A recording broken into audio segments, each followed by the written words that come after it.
शादी के बाद मेरे यहाँ 4 बेटियां पैदा हुई। जब 5वीं बार गर्भ ठहरा तो मेरी सास बोली, इस बार अगर बेटी पैदा की तो तुझे घर से निकाल देंगे। मैं हर वक्त परेशान रहती और दिन रात दुआ करती कि बेटा पैदा हो। एक दिन नौकर बोला, मैडम जी रोज कच्चा अंडा खाओ, सर्तन बेटा ही पैदा होगा। मैं रोज एक कच्चा अंडा खाकर सोने लगी, मगर जब डिलीवरी के वक्त बच्चा पैदा हुआ तो मेरे कदमों तले से जमीन निकल गई, क्योंकि वहां तो नौकर का। मेरा नाम सरिता है। मेरी शादी को 5 साल हो गए थे। मेरी शादी एक बहुत ही अमीर खानदान में हुई थी। मेरे माँ बाप ने भी ना इस खानदान के लोगों को देखा और ना ही किसी और बात को, बस इसी बात पर खुश हो गए थे। बहुत बड़ा घर और इकलौता बेटा है, और जहाँ बेटे इकलौते हो वहाँ पर सारी जिम्मेदारियां भी बहू पर ही पड़ जाती है।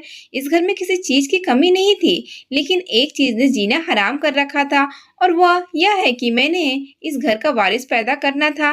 खैर, मुझे शादी के पहले ही साल गर्भ ठहर गया। मैं बहुत ज्यादा खुश थी, लेकिन हमारे समाज का नियम है कि औरत से कभी उम्मीद खत्म नहीं होती। पहले अच्छी पढ़ाई करो, फिर अच्छी शक्ल सूरत की बनकर रहे, उसके बाद पूछा जाता है कि उसकी शादी होगी या नहीं। शादी हो गई तो माँ बनी है या नहीं, और अगर माँ बनी है तो बेटे की माँ बनी है या बेटी की, और अगर बेटी हुई है तो बेटा क्यों नहीं हुआ। औरत की सारी जिंदगी यही सब करते और सुनते गुजर जाती है। मुझे भी भगवान ने बेटी दिया, मैं बहुत खुश हूँ, क्योंकि ऐसे लोग भी थे जिनको शादी के 10 साल बाद भी औलाद नहीं नसीब हुई। लेकिन मेरी सास और पति बिल्कुल भी खुश मालूम नहीं हो रहे थे। फिर भी उन्होंने अपनी नाराजगी का इजहार ना किया। लेकिन जाने किस्मत ने मेरे लिए क्या सोच रखा था। मेरे घर में एक एक करके 4 बेटियां पैदा हो गईं।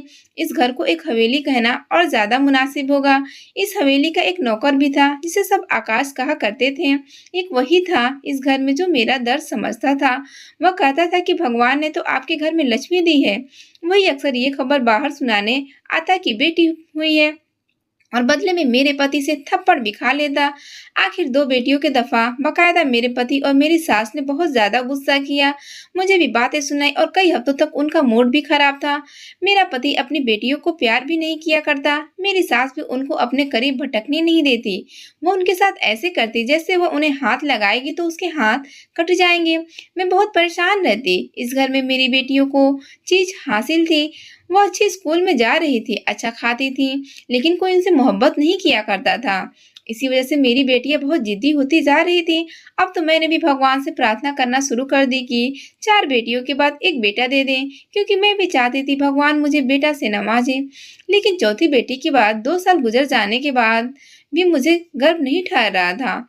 एक तो यह कि 4 बेटियों की माँ थी, और अब गर्भ न ठहरना, मुझे बातें सुनना पड़ रही थी। मैं बहुत परेशान रहती।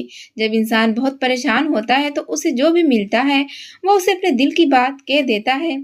इसी तरह मैं अपने नौकर आकाश से अपने दिल की बात कह दिया करती कि मैं आजकल बहुत परेशान हूँ। बस यूं समझिए कि मैंने आकाश को अपने बारे में सब कुछ बता दिया था कि मुझे क्या अच्छा लगता है, क्या बुरा लगता है, क्यों परेशान रहती हूँ। लेकिन आकाश ने मुझे अपने बारे में कभी कुछ नहीं बताया। वैसे भी मुझे जानने का कोई शौक भी नहीं था। वो एक बेहतर इंसान था, उम्र में मुझसे छोटा था, इस खानदान का बहुत पुराना वफादार था। उसके बाप दादा भी यहीं पर नौकर के तौर पर काम किया करते थे। मैं दिन रात प्रार्थना की, मन्नत मानी, और फिर भगवान ने मुझ पर करम किया। 5वीं दफा गर्भ ठहर गया। मैं बहुत खुश हुई थी कि इस बात पर खुशी थी कि भगवान ने मुझे उम्मीद से कर दिया। नहीं तो अगर ऐसा न होता तो बहुत बुरा हो जाता।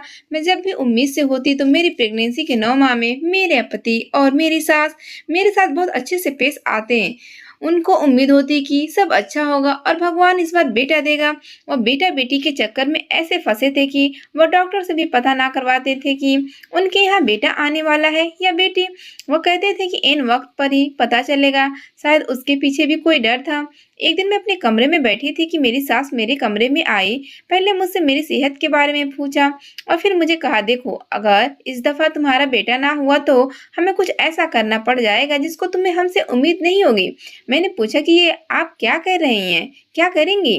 मेरी सास ने कहा कि हम तुम्हें इस घर से निकाल देंगे। मैं बहुत ज्यादा परेशान हुई और मेरी आंखों से आंसू जारी हो गए। मैंने कहा कि इस घर के अलावा मेरा है ही कौन।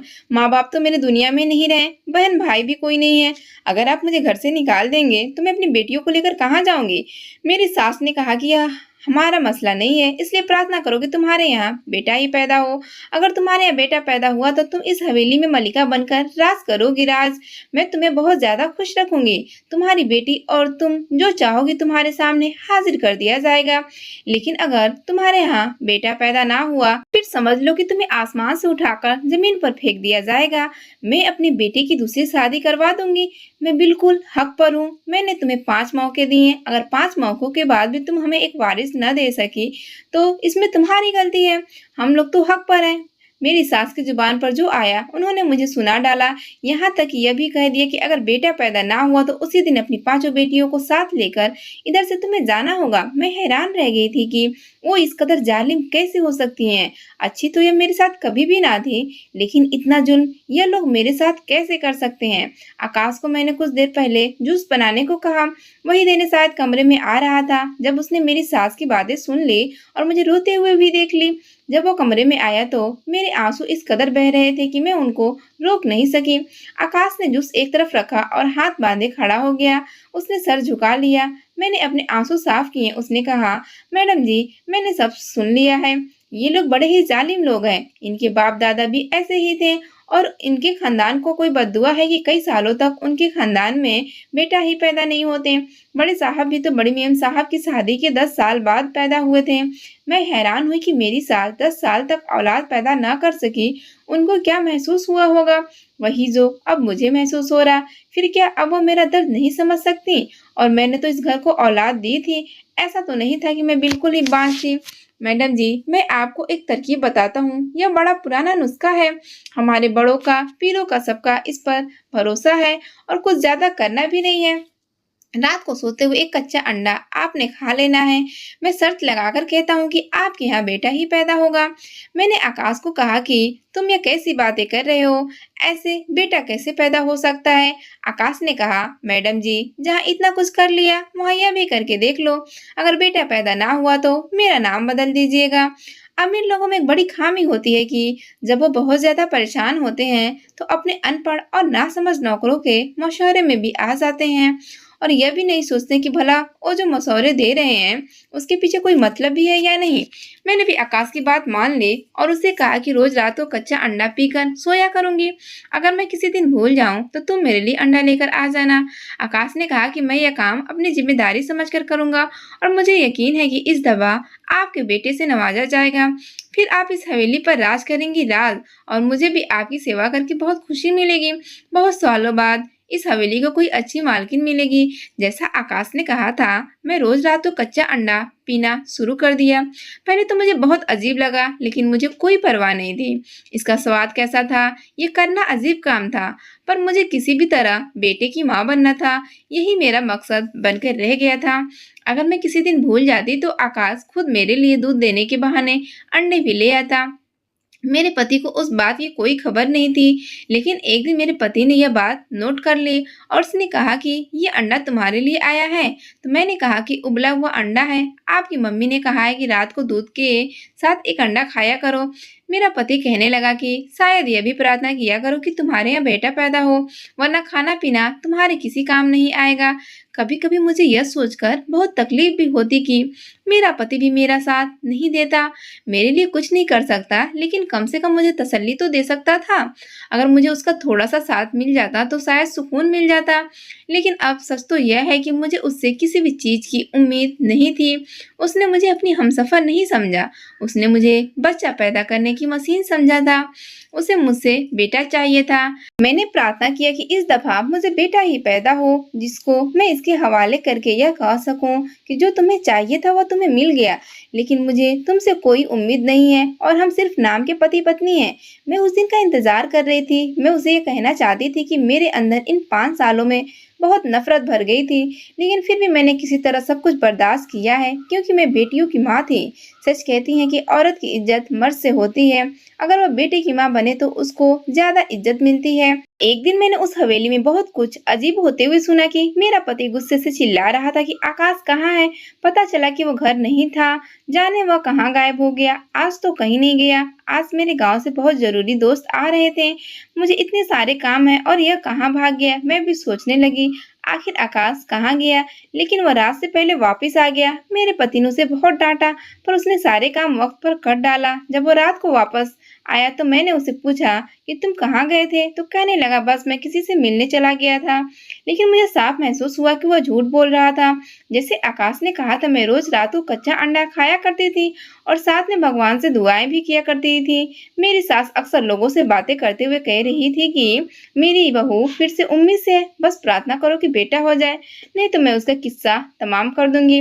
बस बहुत झेल लिया इस औरत को। एक दिन मैंने अपने पति से सवाल किया, अगर इस दफा भी हमारे यहाँ बेटी पैदा होगी तो क्या वाकई आप मुझे घर से निकाल देंगे? मेरे पति ने 2 पल मुझे देखा और फिर उस दुनिया की सबसे जालिम बात कह डाली। उसने कहा, इस घर में मेरी अम्मी का हुक्म चलता है। अगर मेरी अम्मी कहेंगी कि तुम्हें इस घर से जाना है तो फिर यकीनन तुम्हें इस घर से जाना ही होगा और मैं भी तुम्हें तलाक दे दूंगा। मेरे पति ने यह बात इस कदर आराम से कही थी, जबकि इस बात से मेरे दिल में बहुत तूफान मचा दिया था। लेकिन मैं और कुछ ना बोली और इतना कहा कि ठीक है, जैसे आपको ठीक लगे। आखिर ये आपकी जिंदगी है, आपकी हवेली और औलाद भी आप ही की है। एक दिन मैंने कुछ ऐसा देखा कि मेरे पांव तले से जमीन निकल गई। रात का वक्त था। यह वही टाइम था जब आकाश मेरे लिए अंडा लेकर आया करता, लेकिन आज उसे आने में देर हो गई थी। मुझे नींद आ रही थी। मैं चाह रही थी कि मैं जल्दी से खाकर सो जाऊं। मेरे आखिरी दिन चल रहे थे। मुझे सुबह से ही तबीयत में कुछ अजीब सा महसूस हो रहा था। मुझे बहुत ज्यादा नींद आ रही थी। मैं बार बार घड़ी की तरफ देखती, लेकिन वक्त है कि गुजर ही नहीं रहा था और आकाश भी नहीं आ रहा था। तो सोचा कि खुद ही चली जाती हूँ, देखती हूँ वो क्या कर रहा है और घर में है कि नहीं। तो खुद ही किचन में खड़े होकर अपना काम करके वापस आ जाऊंगी। जब मैं जाने लगी तो मेरे पति ने मुझसे पूछा, इस वक्त कहाँ जा रही हो? मैंने कहा कि मैं जरा टहलने जा रही हूँ। मेरी टांगों में बहुत ही खिंचाव है, थोड़ा चलूंगी तो आराम मिलेगा। उसने कहा कि ठीक है जाओ। वो खुद कोई किताब पढ़ने में मसरूफ बैठा था। जब मैं किचन की तरफ आई तो किचन की खिड़की से मैंने एक मंजर देखा।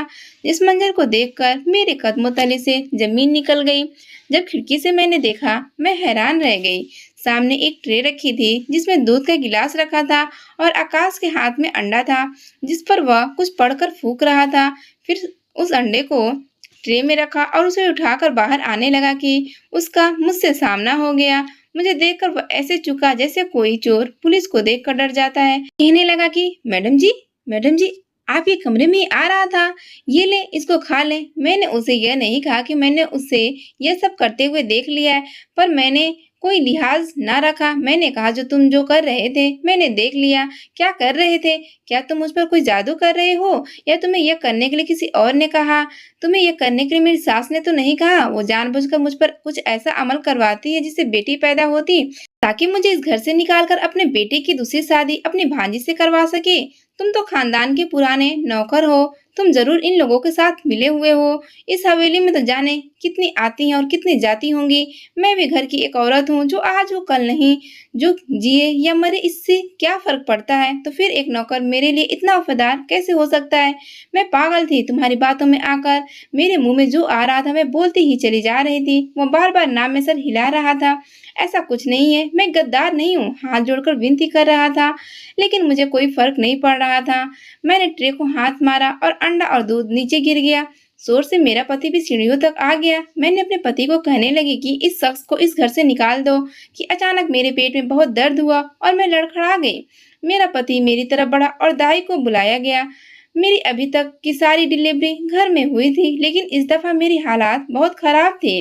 उन्होंने कहा कि यह मेरे बस का केस नहीं, इसकी तबीयत बहुत ज्यादा खराब है, मर जाएगी, इसको अस्पताल ही ले जाएं। मेरा पति इन सब के खिलाफ थे, लेकिन मेरी जान पर बनी तो मेरी सास ने इजाजत दी कि मुझे अस्पताल लेकर जाया गया। जब डिलीवरी का वक्त आया और मैंने अपनी औलाद को देखा तो मेरी कदमों तले से जमीन निकल गई, क्योंकि वो भी एक बेटी थी। बुरी तरह फूट फूट कर रोने लगी। डॉक्टर भी हैरान रह गए जब वहां अचानक से एक औरत आई और मेरी बेटी को उठाकर वहां पर एक बेटा रख दिया। मैं हैरान रह गई, क्योंकि मैंने उस औरत को पहले कभी नहीं देखा था। उस औरत ने कहा कि मैं आकाश की बीवी हूँ। जब आपको भगवान ने उम्मीद दी, उन्हीं दिनों में मुझे भी उम्मीद मिली। मेरे 4 बच्चे सारे के सारे बेटे हैं। मुझे भगवान ने इस दफा बेटी की उम्मीद थी, लेकिन भगवान ने मुझे फिर बेटा दे दिया। लेकिन आकाश ने मुझे आपकी सारी बात बताई और उसने कहा कि हमें यह बेटा मैडम जी को देना होगा। उसने सब कुछ प्लान किया हुआ था, वो सब कुछ जानता है। मैं पहले से तैयारी करके आई हूँ। ये बच्चा 2 दिन पहले ही पैदा हुआ है, इसलिए बिल्कुल भी पता नहीं चलेगा कि आपका बच्चा है या मेरा। उसने अपने बेटे को मेरी गोद में डाल दिया। मैं रहते हुए उसके सामने हाथ जोड़े, मेरा हाथ पकड़कर उसने नीचे कर दिया। उसने कहा कि आप हाथ नहीं जोड़े। मैं बहुत रो रही थी, लेकिन जब उसे मेरी बेटी को उठाया तो मेरा दिल बैठ सा गया। मैंने उसे कहा कि तुम्हें मुझे अपने बेटे को देने की हिम्मत है, लेकिन मेरी बेटी को मुझसे दूर ले जाओगे, मैं ये बर्दाश्त कैसे करूंगी।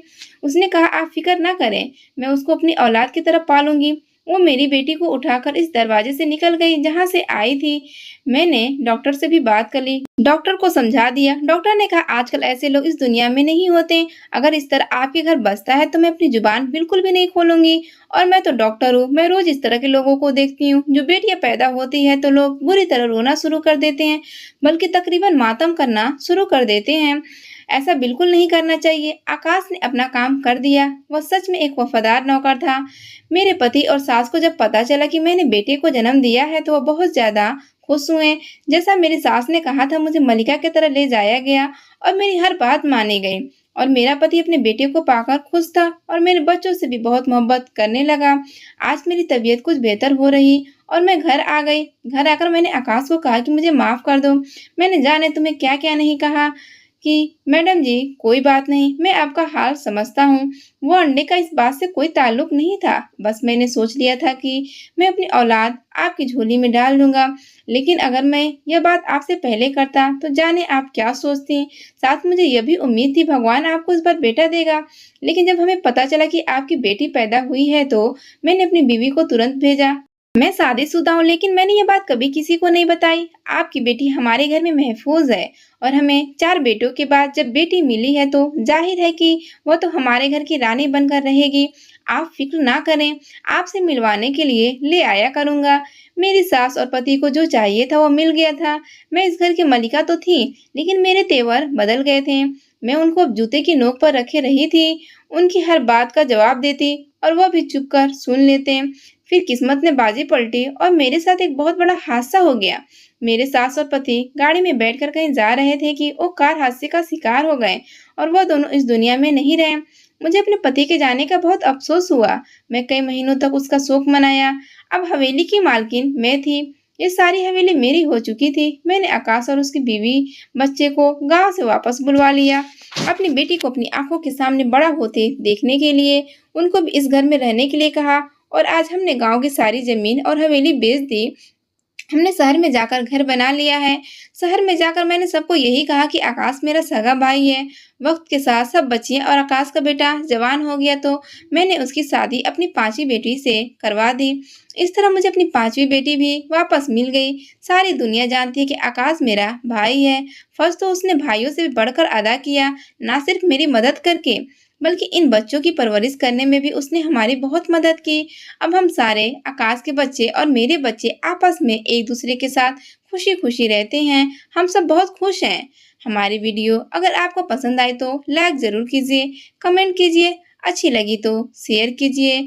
इसके साथ साथ आपने हमारा चैनल सब्सक्राइब नहीं किया तो जरूर कीजिए और बेल आइकन पर क्लिक कीजिए ताकि हमारी आने वाली हर वीडियो आप तक पहुंच सके।